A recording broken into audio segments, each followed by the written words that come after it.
Reverend Wilbur W. Awdry was born in 1911, and as a boy, he sat up in his bedroom at night listening to the loud clanging and whistles of passing by steam trains. This would spark his lifelong fascination with steam engines, and Awdry would fantasize to himself about the possible conversations that the trains would have with each other as they passed the other by. The different sounds and noises that the engines made it pretty much indistinguishable that certain trains had certain personalities to them. And as an adult, Awdry would leave his job as a priest and pursue this fascination a little bit further, volunteering in railway preservation as a guard in local train yards, and eventually getting into the business of children's literature, where he would take those years he spent imagining what trains said to each other and their personalities and bring those thoughts to life with his book series, the Railway series. What made the Railway series stand out was, with the obvious exception that the trains have faces and could talk, the Railway series took place in the real world, having fully realistic consequences, physics, and actual real-life railway practices. The characters in the series could not just stop. They had to be stopped by the drivers at designated signals. The Railway series takes place in real life to a T. Even the fictional island of the island of Sodor, where the books takes place, is said to be a small island located between Wales and the United Kingdom. Somewhere around here, Awdry would read these stories to his young son Christopher and would one day sculpt a toy for him that he named Thomas. Christopher was such a fan of his little Thomas train toy that his father made that Awdry ended up putting Thomas in the Railway series.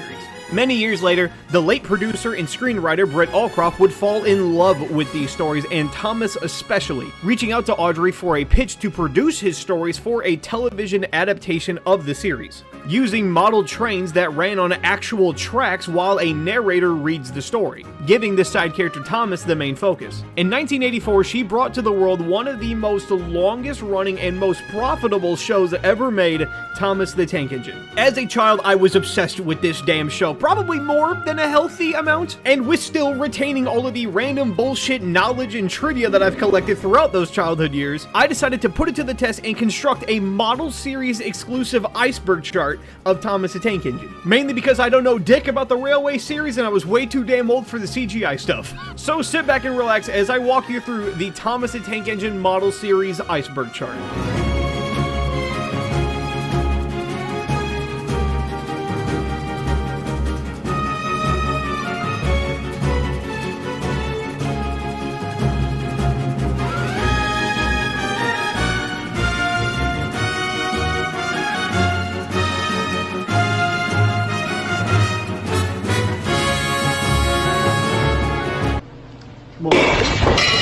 If you enjoyed this kind of content, join my Patreon to unlock exclusive perks and other malarkey that I can plague your mind with.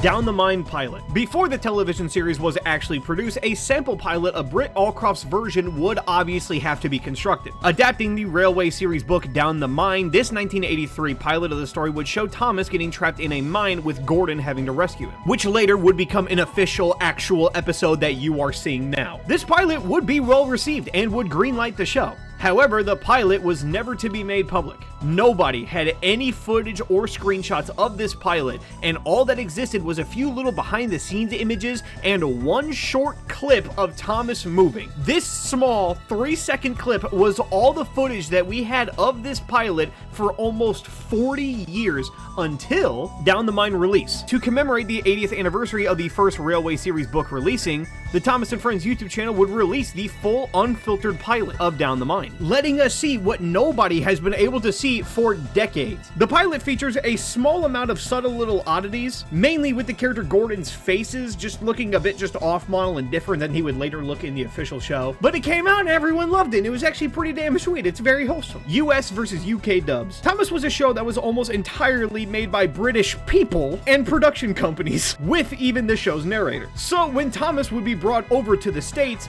all Thomas episodes would have both a British narrator and an American narrator for each separate release, with some dialogue and characters' names being changed. And that continued all the way up until the show ended.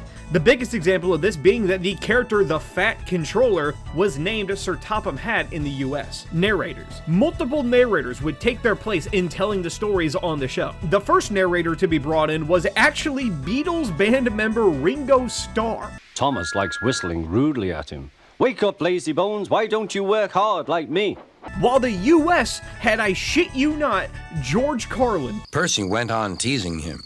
I hope the guard leaves the light on for you tonight. Why? Asked Thomas. I quite like the dark. Some people are really fucking stupid. We would then get Michael Angelis, Alec Baldwin, Michael Brandon, and very briefly, Pierce Brosnan. James Bond. Birdie was excited when he saw Thomas flying down the track. Want to race, Thomas? Beeped Birdie. Never mind. Bye, Gordon. Bye, Gordon.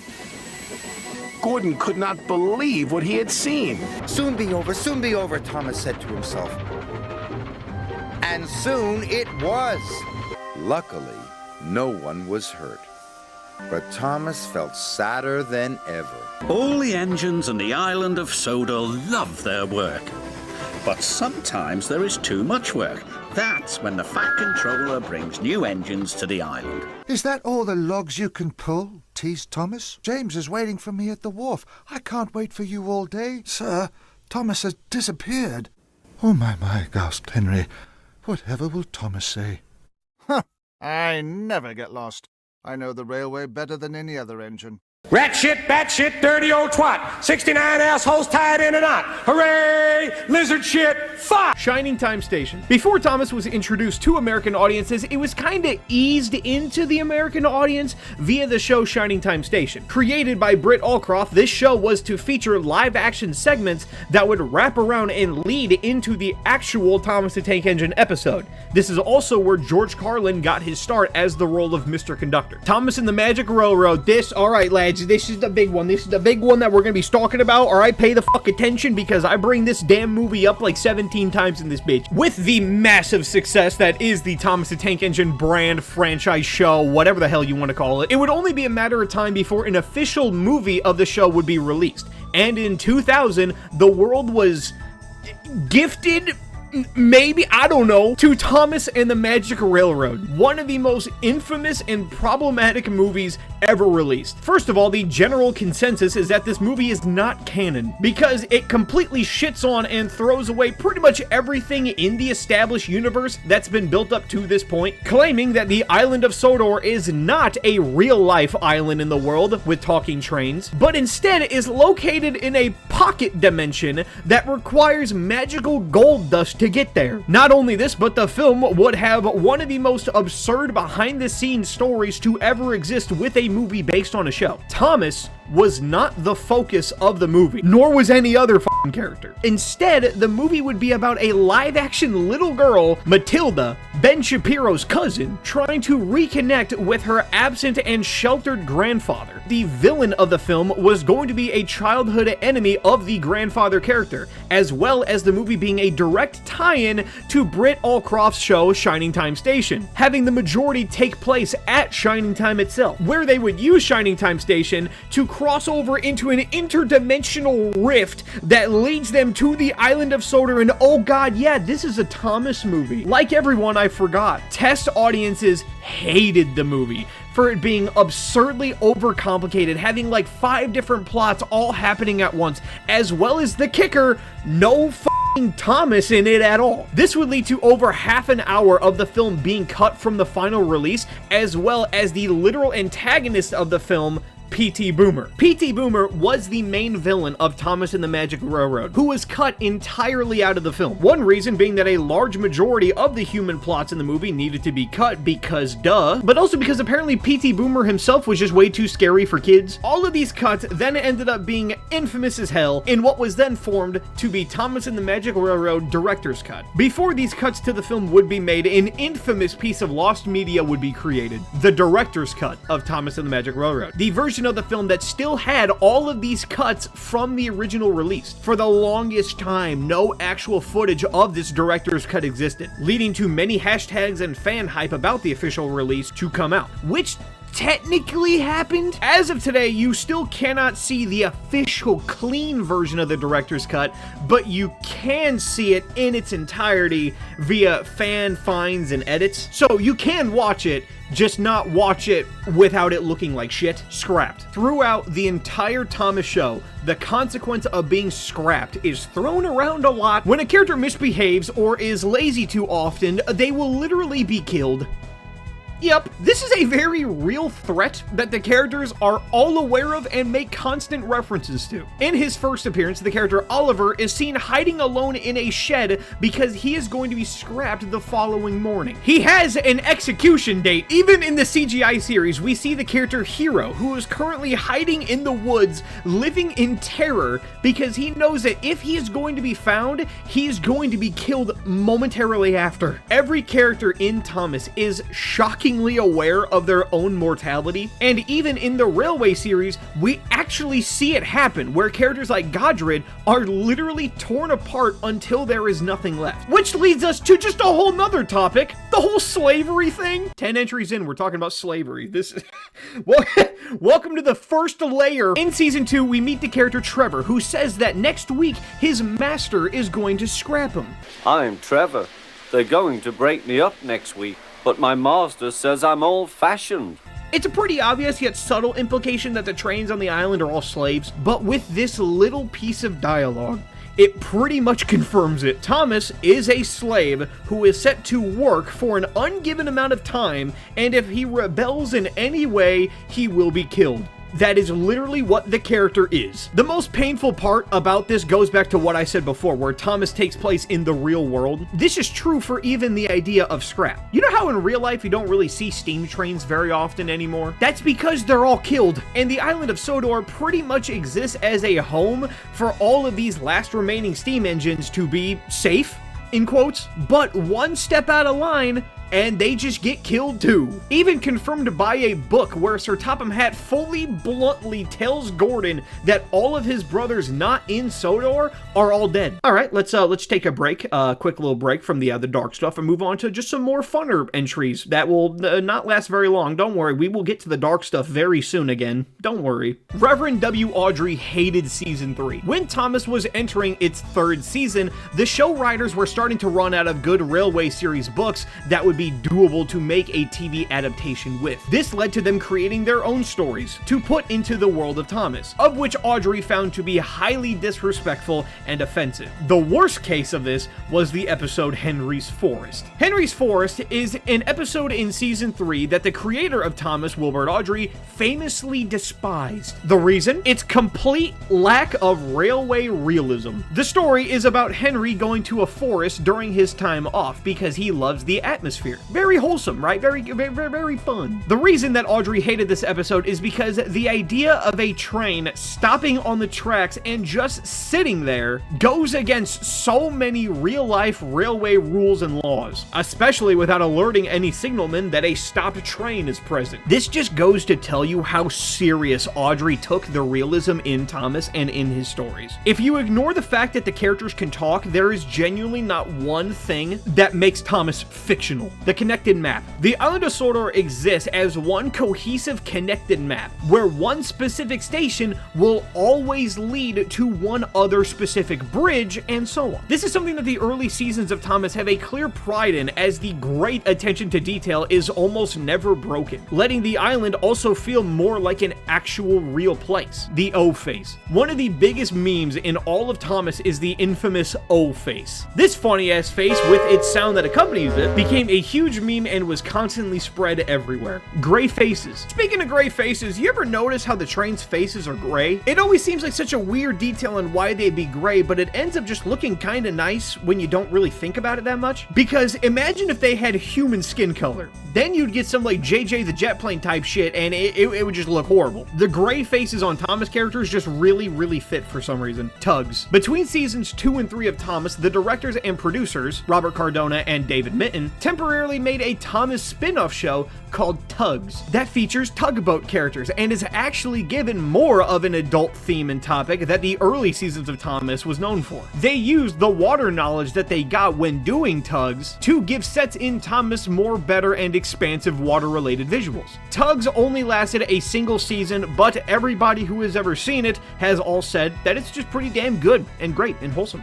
It's fun. Jack in the Pack. Many years later, a new spin-off of Thomas was envisioned. A spin-off about construction vehicles that took place on the actual island of Sodor itself, known as Jack in the Pack. While Tugs took place in America, Jack in the Pack took place directly on the island of Sodor, just down the street from all the other characters that we've seen in Thomas. Many episodes were planned, written, had sets built, and were even filmed, until the infamous day that Hit Entertainment bought the rights to Thomas and ruined the entire show from that point on. But when this buyout happened, Hit demanded that the halfway done Jack in the Pack series be ruined heavily. They didn't cancel it, they just destroyed it.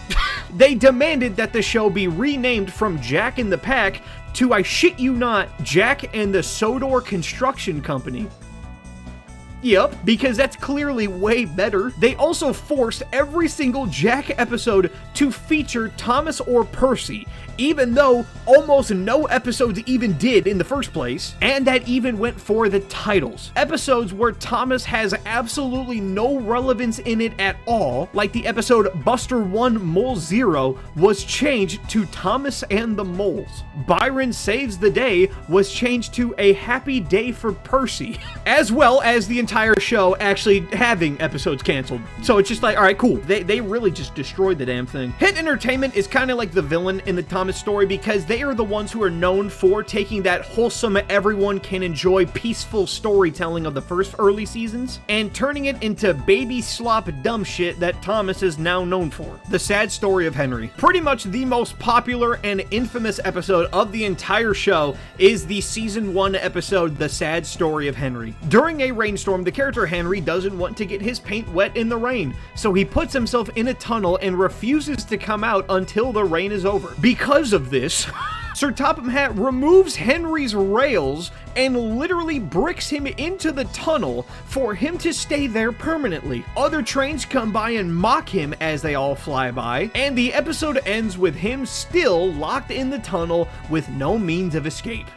That is the entire episode. In a later episode, they would eventually remove him from the tunnel, but as a standalone story, that's just where he was left to rot. Race Wars. Alright, we're already back to the dark stuff. Let's game! It's pretty common knowledge that Wilbur Awdry famously hated diesel engines, so when diesels were put into the show and books, they were the villains. So much so that a full-on race war happens between all diesels and steam engines in the show, where all steam engines hate diesels by default, and all diesels hate steam engines by default, even giving them their own slur, which is steamies, which is just kind of funny. We even see that in early episodes that diesels fully plan to replace steam engines and genocide them off, a reoccurring theme. In Thomas and the Magic Railroad, the diesel villain's entire goal is to kill every single steam engine, and damn near does in some cases. The CGI movie Day of the Diesels is all about steam trains getting back at the diesels for taking over, and in many episodes, both in books, model series, or the CGI series, steam engines and diesels have an obvious prejudice against each other, and it is never resolved. The Missing Coach. The Missing Coach was a canceled episode set to take place in season 2. What made The Missing Coach interesting was that it was fully finished and was only pulled at the last minute because certain crew members found that the plot might be way too confusing. The plot is all about the twin characters Donald and Douglas, labeled 9 and 10. They are to prove their worth, and while doing this,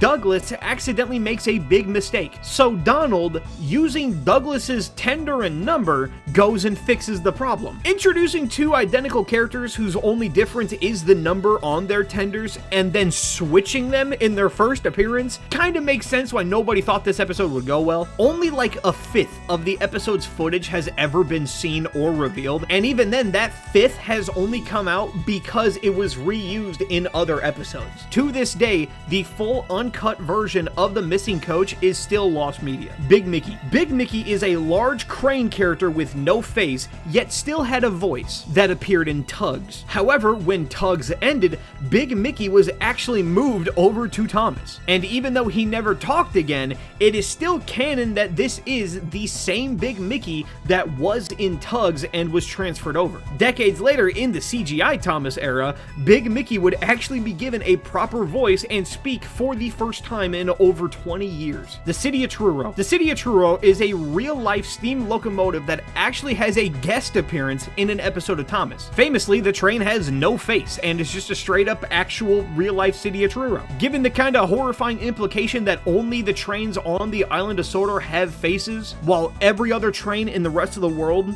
is just a train, the Flying Scotsman. Another real-life train known as the Flying Scotsman also makes a cameo in Thomas. What makes him different, however, was that only his tenders were shown, and the rest of him was entirely hidden. 28 years later, the Flying Scotsman would make another appearance in Thomas, but this time would be properly shown and voiced like any other character. Sharon Miller. When Hit Entertainment bought the rights to Thomas, an obvious tonal shift happened. That can pretty much almost entirely be blamed on one infamous Sharon Miller. When Sharon joined Thomas, she actively ruined the entire franchise, making every character come off like a stupid child, giving every plot the same repetitive theme and lesson, and also for some reason making the characters rhyme in the CGI series. Back earlier when I said that Thomas went from a wholesome, super chill show that anyone could watch and enjoy to nothing more than a stupid baby show for stupid babies, Sharon Miller is the one who brought that change. It's like what Kathleen Kennedy did to Star Wars, Sharon Miller was to Thomas.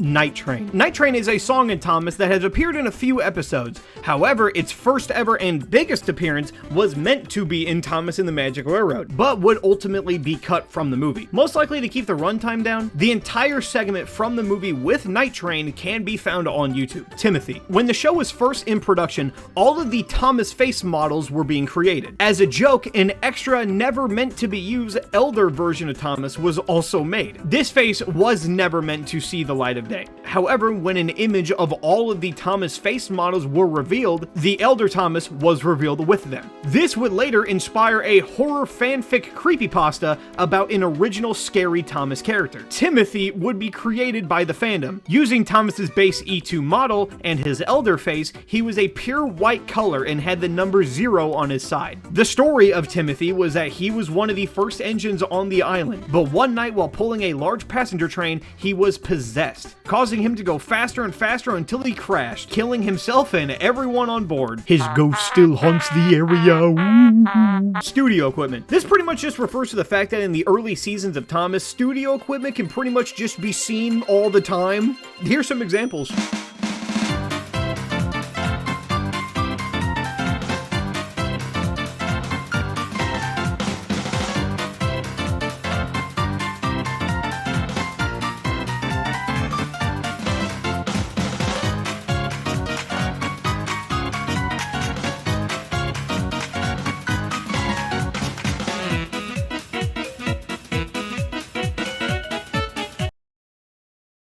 The original 1953 derailed pilot. Before the show would be properly introduced to the world, it actually had a first attempt at a TV series in 1958, referred to as the Three Railway Engines pilot, but known by fans as the derailed pilot. This early attempt at turning the sad story of Henry from a book to a live-action TV episode supposedly went horribly wrong. The broadcast of this pilot would actually be live, meaning any mistake that happened during the filming would be in the final release. It was said that during one of the shots of Henry moving out of the tunnel, he just fully derails, and a crew member's hand literally goes on screen to fix and adjust him during the episode. Not only this, but the model that they used for the character Edward just entirely broke down, so he was just randomly swapped out with James. This angered Audrey so much that he ordered for them to entirely scrap the idea of turning Thomas into a show.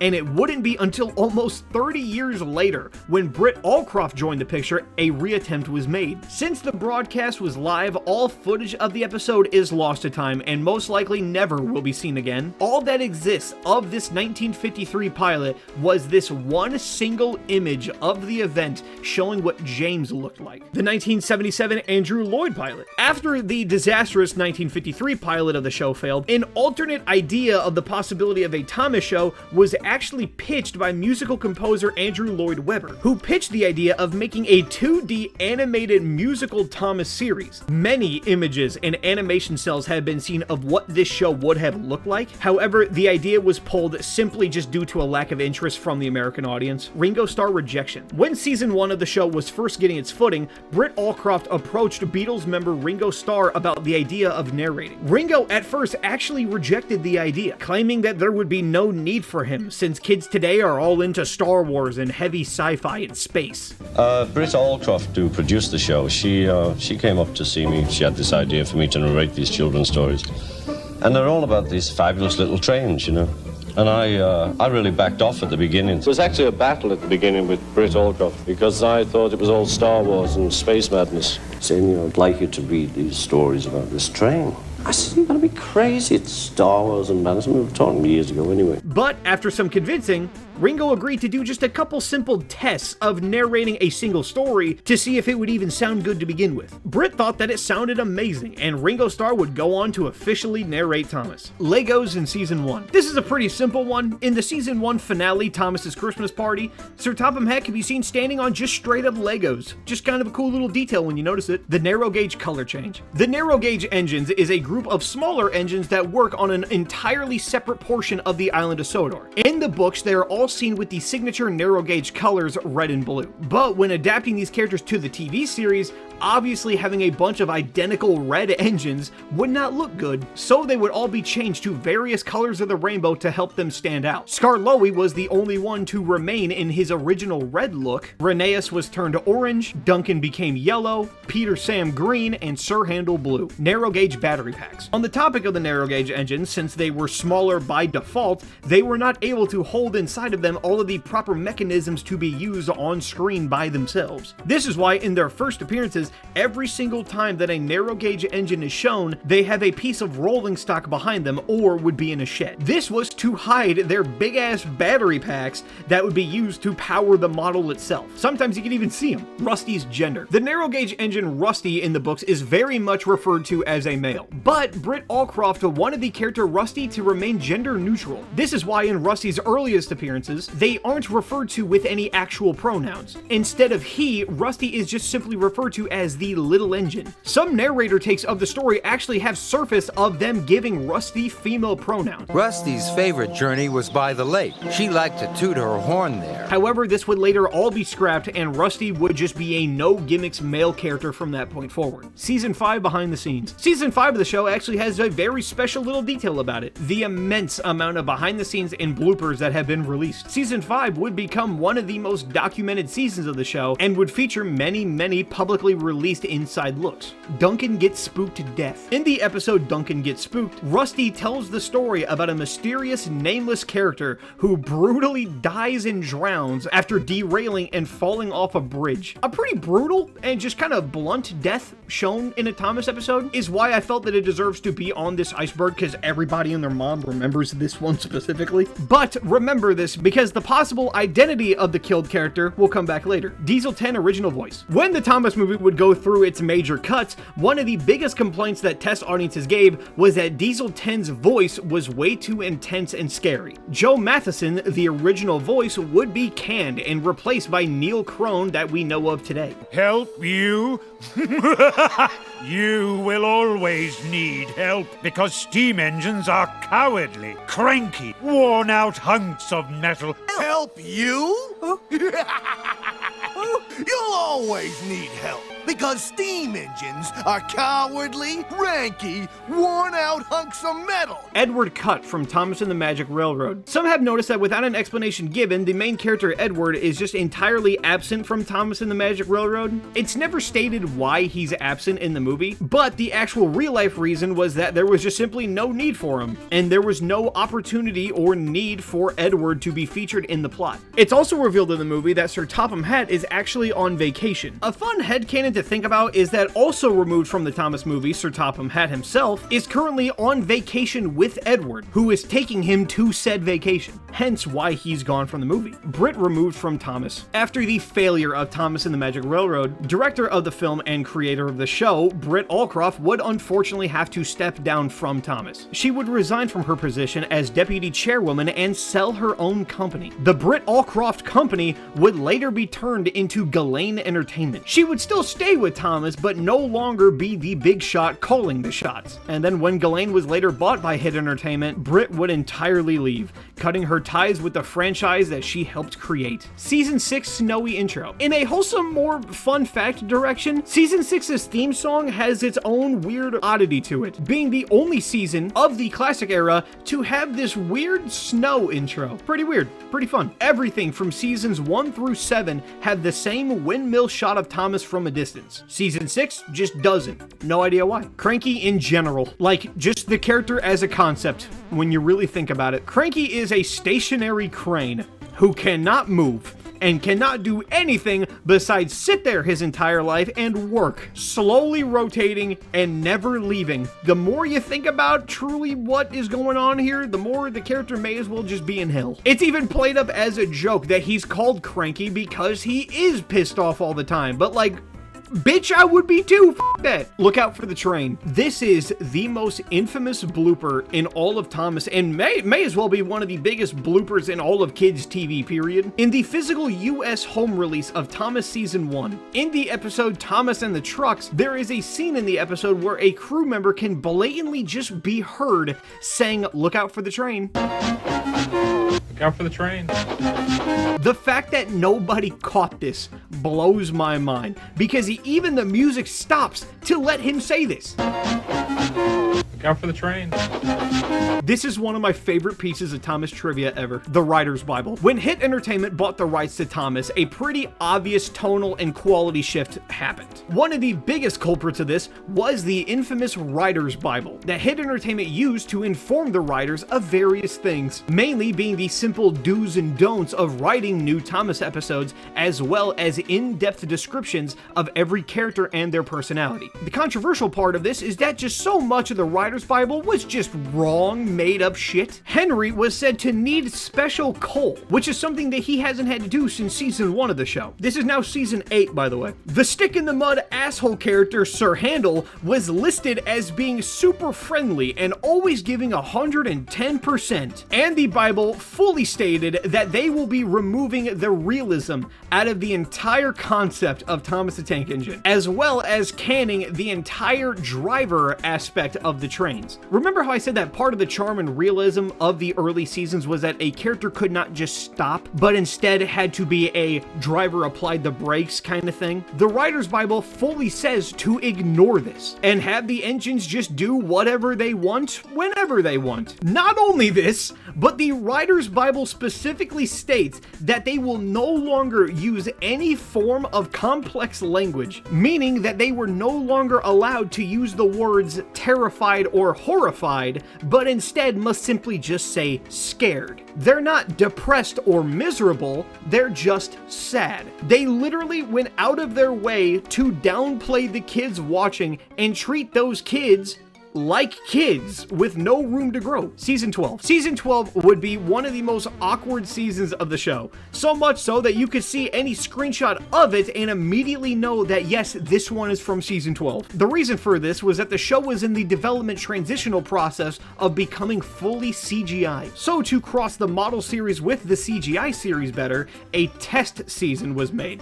where it would feature the live action models, but with CGI faces, creating this uncanny uncanny, terrible mess. The behind the scenes of the season are also infamous for having its extremely off-putting and honestly kind of creepy feel to it. Douglas censored nameplate. In the season 2 episode Break Van, Douglas's nameplate was accidentally left on him while they were shooting a certain scene when it wasn't meant to appear yet. In the original airing of this episode, a black bar was added in post-production to cover it. Tug's boat props reused in Thomas. After the Thomas sister series Tugs came to a close, Britt Allcroft actually went and purchased a majority of the boat props and characters that were used in Tugs. Many characters from Tugs would have their faces removed and be reworked to be background fodder in Thomas. One of the examples of this is that the character OJ can be seen as just a regular boat in Peter, Sam, and the Refreshment Lady. Real accidents. Many of the signature crashes and accidents that have appeared in Thomas's early seasons are almost all based on actual real-life train accidents that have happened. The series continued to reference these real-life disasters in many episodes, but began to phase them out as time went on.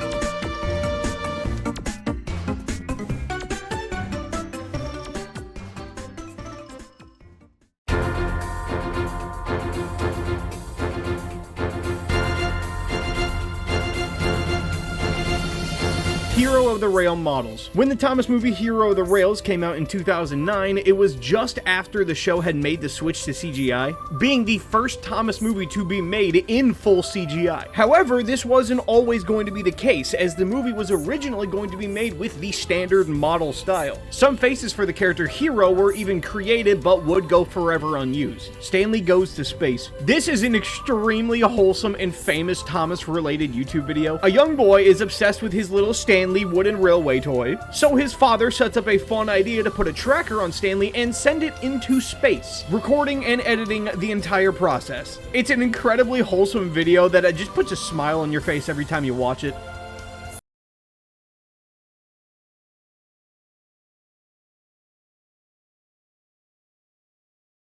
This right here is my favorite thing ever in the history of forever. I think about this every day. I think about this all night long. I stay awake, not sleeping, because I'm thinking about this. Can the engines drive themselves? This goes back to that Writer Bible entry from before, but this also is just in general a piece of continuity error thing that is always up in the air regardless. In the Magic Railroad, yes, the engines can just straight up drive themselves, as we see them do this the entire movie. But even before the Writer's Bible, this was still up in the air. It seems that the engines can drive themselves, but it's very difficult for them to do so, like walking with a handicap. But nowadays, they obviously can just do this no problems whenever they want. George Carlin Rated R Dubs. A series on YouTube takes famous George Carlin sound bites and carefully edits them with his narration in Thomas, making for a very funny experience. Thomas is a tank engine who lives at a big station on the island of Sodor. He could eat a whole bowl of alphabet soup and then vomit up the vowels and consonants separately. He could speak 7 languages, but unfortunately he was disliked in all those countries. Then along came Sir Topham Hatt, the man in charge of all the engines on the island of Sodor. He once claimed the most difficult thing he ever did was to take a shit in a phone booth without removing his overcoat. The signalman ran up. "Hello, Thomas," he said. "What are you doing here?" "I'm looking for an antique lamp sticking out of a clown's ass," said Thomas. James's driver and fireman were feeling him all over to see if he was hurt. "Help, Mommy! The man is touching me like Daddy does at home!" "I'll show them," he thought. "They think Gordon is the only engine who can pull coaches." "Fuck him." "Where's the conductor?" whistled Thomas. "I will personally go to his house and beat the shit out of him." "You got stuck in the snow. I took your passengers and Terrence the tractor pulled you out." "I can't tell you how happy it would make me," said Thomas, "to someday drive up to a flaming auto wreck and see you."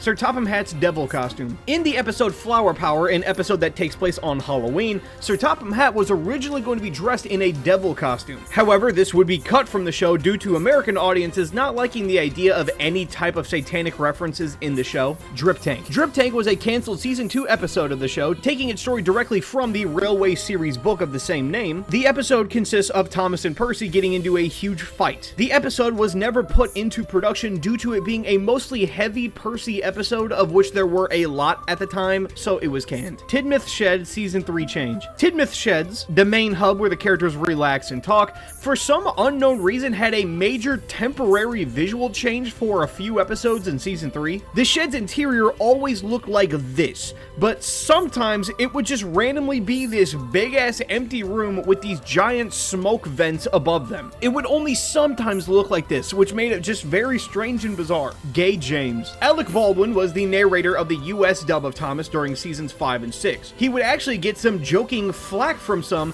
due to how he voiced James, making him sound extremely flamboyant, leading everyone to accuse him of making James gay. Many of the voices on Thomas the Tank Engine. I didn't. Used to be, yeah. It was George Carlin. Then it was Ringo Starr, and Britt Allcroft, who was the creator of the Thomas and the Magic Railroad series, asked me to do a season.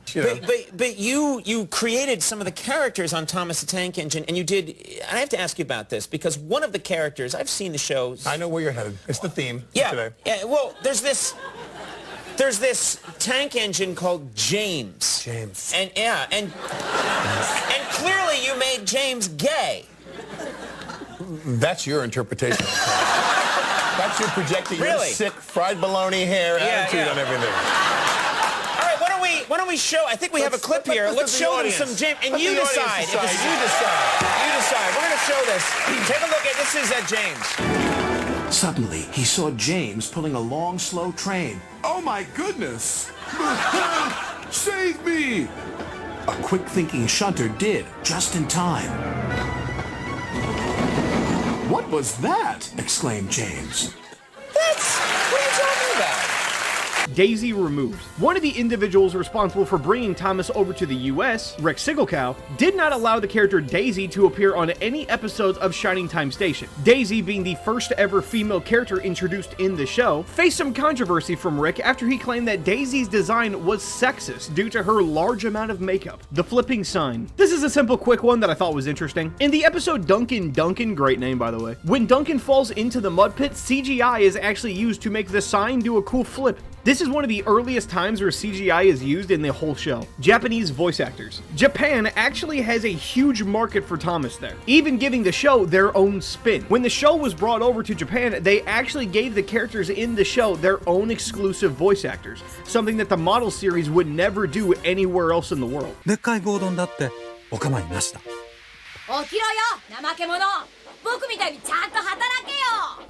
Nigel was a scrapped character who was meant to appear in Season 6 as well as having a main role in the Jack of the Pack spin-off series. He would be cut for making an appearance due to showrunners just feeling that he was just a bit more mild and possibly even boring or just a straight up uninteresting character. Someone who didn't offer much of anything as a character, so he was just simply cut. Halloween removed Ghost. In the episode Halloween, the moral of the episode essentially was that ghosts are not real and therefore nothing to be scared about. But in the UK release of the episode ends with a little nod of an actual ghost being real and seen. But when the episode was released in the US, this little ghost cameo scene would be cut out entirely. There wasn't really ever a reason given as to why this was cut, making it even weirder when a DVD re-release of the episode features this little ghost cameo still remaining. Proteus. Proteus is an urban legend character from the show who is said to have lived on the Skarloey Railway. While Proteus never makes an official appearance, appearing only in a flashback,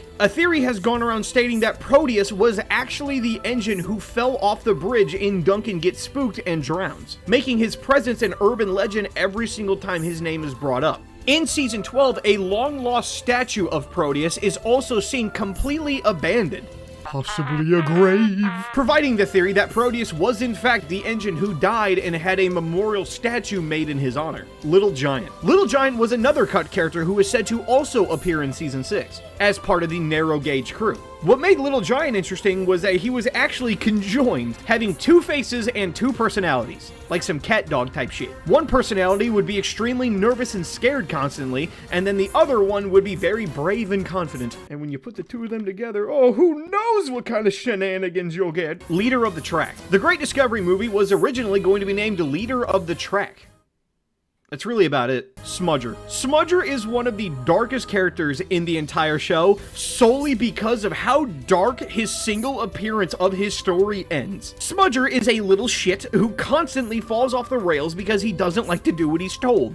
The solution? They rip off his f***ing wheels and brick him into a shed to be used as a generator. And unlike Henry, who was let out of the tunnel, Smudger just stays there for the rest of his life. There is no payoff, there is no return of the character. This is his life forever. Madness.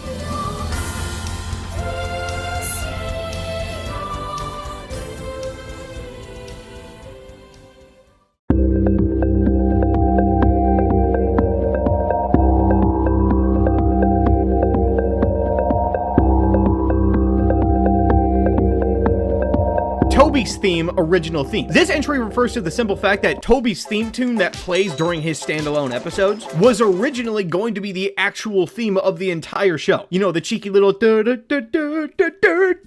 Splatter and Dodge multiple canceled roles. The characters of Splatter and Dodge have a major role in the movie Thomas and the Magic Railroad, but since then they have had no other appearance, not even once. Shit, even Lady cameos, and she's ethereal. Splatter and Dodge were meant to have 2 more appearances in both the movies Day of the Diesels and The Great Race, but were just completely scrapped from both of those with no reason given. The Adventures of Thomas canceled, bro. This one is one of the coolest things. You're not gonna believe me when I explain this one. The Adventures of Thomas is one of the strangest real canceled projects of all time, regardless of property. This is just nuts. The Adventures of Thomas, a very generic name aside, this movie was going to be intended for a mature audience and take place during World War II, when a live-action little boy character by the name of Johnny and his father are on the run during the Blitz in London. If you don't know, the London Blitz was a series of bombings that Nazi Germany dealt to the United Kingdom during World War II. This is a Thomas movie, by the way. So, while on the run from Nazis, this young boy Johnny discovers a secret tunnel that leads to the island of Sodor. While there, he meets Thomas, who, I shit you not, looks like this. This is the only official behind-the-scenes look we ever gotten of the film, as well as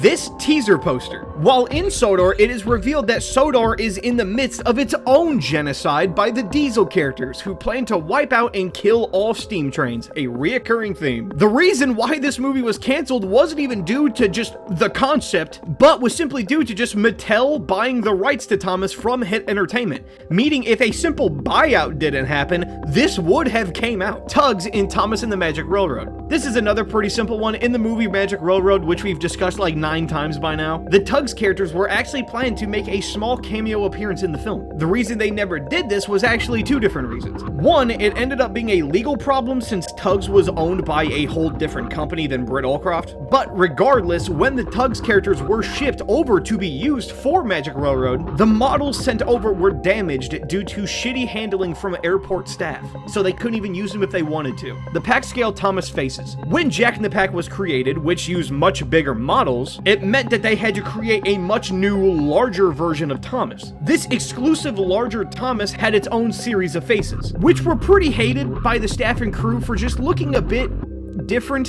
and uncanny in a way that you're not really able to just like put your finger on. Thomas's large-scale faces would later be tweaked to look a bit more like the originals. Birdie's moving eyes. Birdie the bus, main man, was way too small to have an active working eye mechanism, so his eyes always stayed stationary. But in the episode Percy's New Whistle, they actually CGI'd his eyes to move. Everyone universally agrees that it looks pretty bad, so it was actually redone later to look a bit more convincing in later releases. Sir Topham Hatt's napkin. In the episode Percy and the oil painting, Sir Topham Hatt could just be seen with a giant napkin tucked into his collar. It is never brought up, mentioned, or explained why he just has this. The actual truth was that it was part of a deleted scene where he was seen eating dinner that was cut before the episode's release. Hands in Toby's Tightrope. In the season 3 episode Toby's Tightrope, a hand can visibly be seen in shot pushing the trucks along. Kinda crazy how this went unnoticed. The camera blocking blooper. In Harvey to the Rescue, this pretty iconic crash scene occurs. But this shot was actually one of the more funny bloopers in the show, where the brake van rolls directly in front of the camera, blocking everything from view. It actually didn't go fully unused because seasons later in a music video, it does make a reappearance. Thomas List Season 2. At the time of Season 2's release, it was stated in signed contracts that every single episode of the show had to be based on a story of the Railway series. The problem with this was that season 1 pretty much used up all of the Thomas-centric stories, meaning when it was time to make a season 2, there wasn't really much actual Thomas left to talk about. This led the team to essentially commission Wilbur Awdry's son Christopher to write his own Railway series books about Thomas. He would later do this, and that is how we actually got the episodes Thomas, Percy, and the Coal,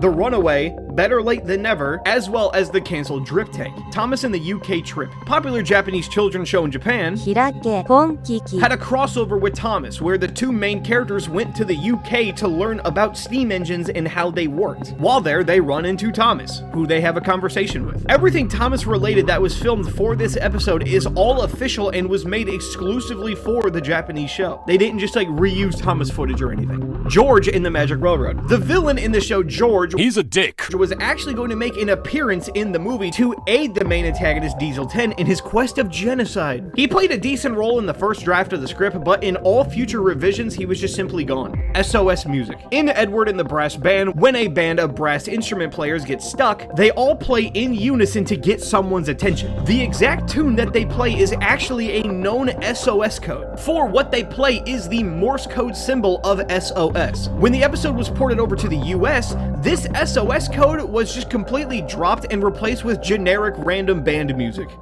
I can hear music, said his driver. That's not music, wheezed Edward. That's an alarm. I can hear music, said his driver. That's not music, wheezed Edward. That's an alarm. The crash whistle. A small controversy that happened with Thomas's early seasons was a small worrying concern that the crashes in the show were too extreme. Seeing a train crash in such a dramatic way was thought to have a possible bad effect on children watching, and fear of them one day being scared of trains from how often and violent they crashed. They would try something new in season 7 exclusively, where when a crash happened, it would play a cartoony slide whistle sound effect to lessen the severity of the crash.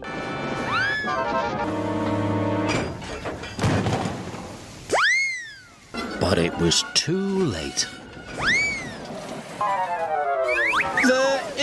But everyone agreed that this sucked, and so they just got rid of it. Sodor Ordor Racetrack. In the episode Tortoise and the Hare, the US narrator actually chokes on his words and creates a blooper where he says Sodor Ordor Racetrack instead of just simply the Sodor Racetrack. Thomas had brought Buster to the Sodor Ordor Racetrack. This mistake would be fully left into the final release of the episode. It took 8 seasons for a black guy to make an appearance. It took 8 seasons for a black guy to make an appearance. Go get him, Edward! A small little fan inside joke taken from the episode Edward Strikes Out is just how passionate the narrator Michael Brandon says go get him, Edward. They left for the junction. Go get him, Edward! Leaving many people to quote it. Go get him, Edward! Toby's whistle. Toby is the only main character of the original cast to not have a whistle. Instead, he has a bell. This is the case throughout the entire show except in 2 episodes, Bullseyes and Special Attraction, where he just randomly has a whistle. Toby's bell rang and his whistle sounded, but Champion took no notice. Well, all we have to do is smile and blow whistles at everyone. What the hell is that? Even in the CGI series with the episode Toby's New Whistle, can you guess what this one's about? Toby gets his first ever whistle. I've never used a steam whistle before. You lied through your teeth. Then bitch, what is this? George Carlin hiccup. While we're sort of on the topic of the episode Special Attraction, a bad take was accidentally used. In the scene with Bulstrode, the narrator George Carlin accidentally hiccups during his line. Come on, come on. Edward in Cranky Bugs. The episode Cranky Bugs features a large ensemble of characters all getting trapped underneath a fallen building. Early concept art revealed that Edward was supposed to be included in this scene, but was replaced with Duck for an unknown reason. James's tree trouble blooper. An outtake blooper from this episode made it into the final cut, and it's pretty jarring too. When James is about to crash into a tree, it zooms in on his wheels as he brakes. But his front wheels are just entirely derailed and just slide along the dirt. Stupid bird. In the episode Haunted Henry, Henry calls an owl stupid. Stupid bird, said Henry. But when the episode was released on PBS Kids Sprout, the word stupid was actually cut. Instead of changing the dialogue, they simply just censored out the word stupid alone, leaving an awkward moment where Henry just says bird. Take care on the old line, Henry. Bird, said Henry.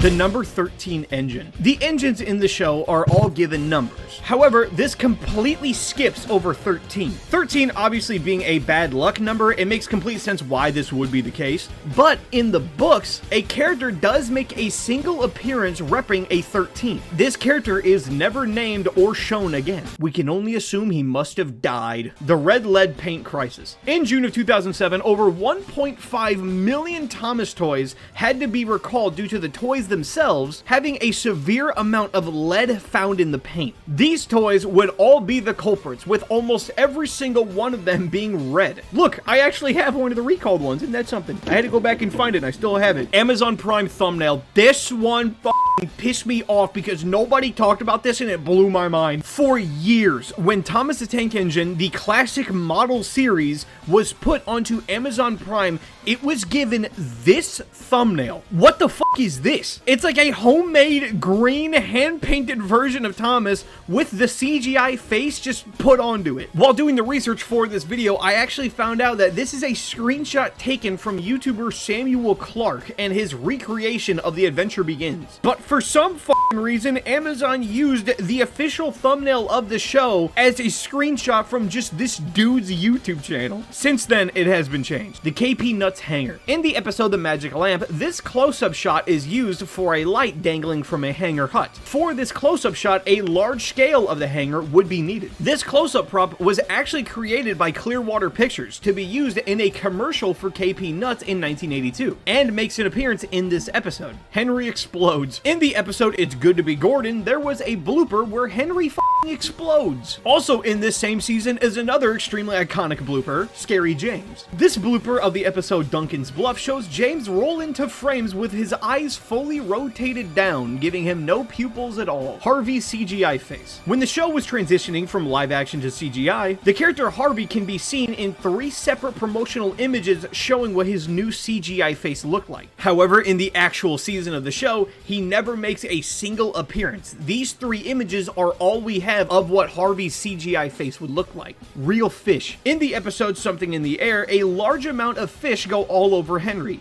The fish are actually real. They are legitimate dead sardines that they used for this scene. Poached, fried, boiled, dried. Hand shown in Thomas and the Trucks. In an early episode of Thomas and the Trucks, during this POV shot, a crew member's hand can be seen on screen for like a single frame or two. Like he genuinely, fast as lightning, just goes into frame and then pulls back immediately. The Birdie and Harold spinoff. There was originally plans back in the day to give both the characters Birdie and Harold their own individual spin-off shows. The plan was to give them both their own show if the Magic Railroad was successful. It obviously was not, and so the idea was dropped. However, that did not stop them from making a spin-off idea, and thus we have Jack in the Pack. Gwyneth Paltrow. When the Thomas film The Great Discovery was in the works, HIT wanted to bring in major star power to be the next narrator of Thomas for the special, as well as a few following seasons. Their first choice was Gwyneth Paltrow. Tony Stark's love interest would be the narrator of Thomas. She would be the first ever female narrator and also be an American, doing the narration of the UK dub as well. Negotiations with her simply just did not end in an agreement, and they hired Pierce Brosnan instead. Season 11 Yellow Filter. Season 11, technically being the most HD and modern and best looking season of the entire model series, is plagued heavily by a random yellow filter that all episodes seem to have for some unexplainable reason. It's most obvious when you look at the snow in some episodes and just see how weirdly colored the season of the show really is. Face reflection. In this shot of James in Tenders and Turntables, a crew member's face can be seen in the reflection. It might be kind of hard to see, but if you look at it, it looks like he's standing there with his arms folded.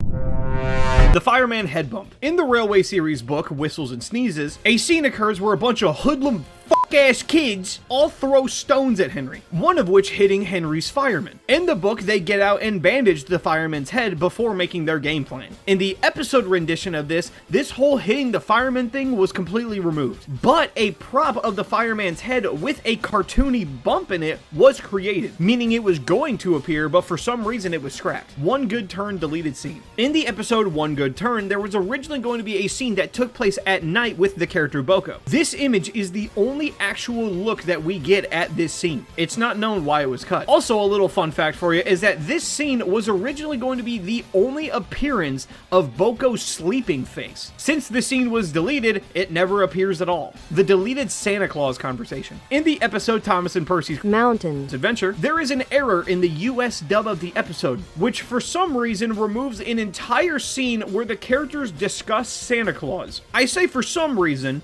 because this very obvious Christmas-themed episode that takes place on fucking Christmas is apparently a Thanksgiving special? I won't be able to say Happy Thanksgiving to all my friends. And because of that, they had to then remove the Santa Claus conversation. Making it even worse was that this removal of the Santa convo horribly unsyncs the episode. And while some problematic episodes with syncing occur, this episode in particular has no fixed versions at all. Every single release of the US dub of this episode with George Carlin's narration is always going to be out of sync. I've just remembered, your mail train is still back at the siding, isn't it? Percy hurried back to fetch it. Just then, Toby arrived with Henrietta. We've brought lots of hot drinks and food for the villagers, he whistled. That night, all the engines had gone back to the sheds, except Toby. But that is nowhere near as bad as the Romanian release for A Bad Day for Sir Handel, where there just isn't fucking narration at all. When the episode A Bad Day for Sir Handel was released in Romania, the entire thing was just silent, just having the music and sound effects throughout the entire thing.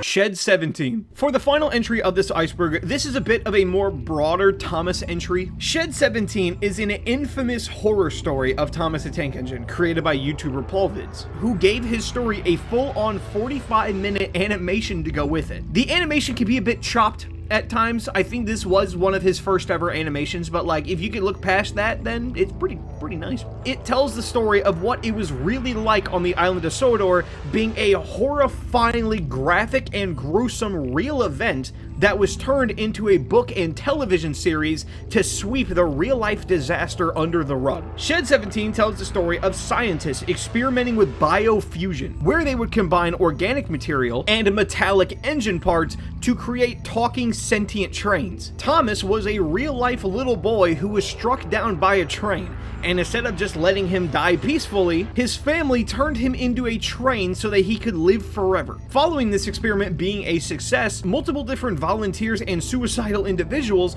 who had nothing to lose gave their lives to these experiments to also become trains. But while Thomas's operation was done with a lot of care and time, everyone else was sloppy and rushed, leading to everyone having extremely brutal deaths at the fault of just their own bodies not being able to withstand the problems of having human tissue combined with colliding mechanical parts.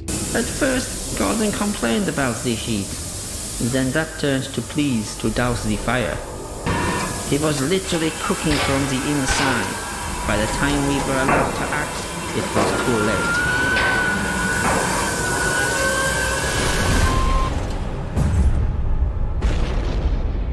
I wasn't as near to him as some of them. All I could do was run.